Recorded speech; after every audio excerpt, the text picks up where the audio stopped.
DJ कब्रेस number वन जान I love you. Mobile number 7256524023 7256524023।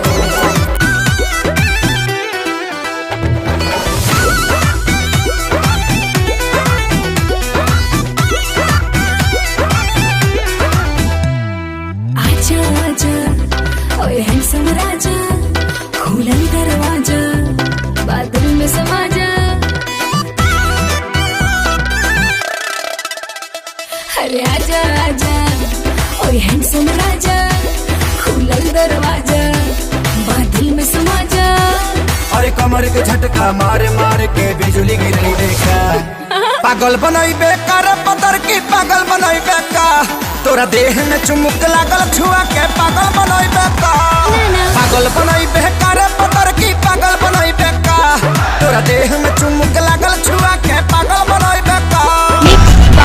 DJ कब्रेस number वन जान I love you.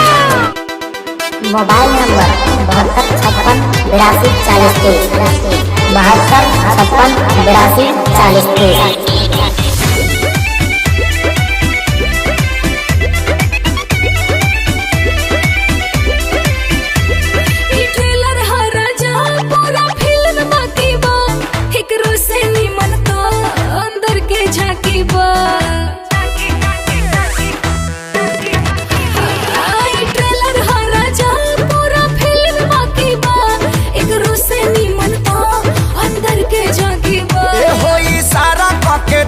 हम तो खोज मारब हो, पगला जइबू तू वैसन पर पोज मारब हो, देखा के अपन बैक ते हार्ट अटैक करे बेका, पागल बनई बेकार पतर की पागल बनई बेका, तोरा देह में चुमुक लागल छुआ के पागल बनई बेका, पागल बनई बेकार पतर की पागल बनई बेका, तोरा देह में चुमुक लागल छुआ के पागल बनई बेका।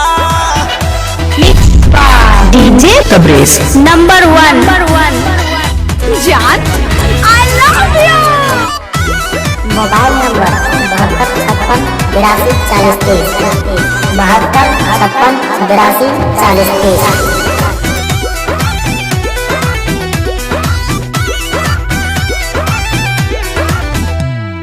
कितना लोग भेटाए तुम्हार बात अलगे बा, तोहरे के दिलवा दे हम भले जात अलगे बा।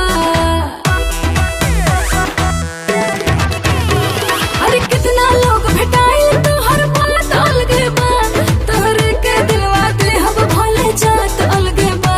हम कुआर बानी खतरा बढ़ावा तारू हो, मोहब्बत के का कहारा बढ़ावा तारू हो, अपना देह के गर्मी से ते हमके गलई बेका, पागल बनई बेकार पतर की पागल बनई बेका, तोरा देह में चुमुक लागल छुआ के पागल बनई बेका।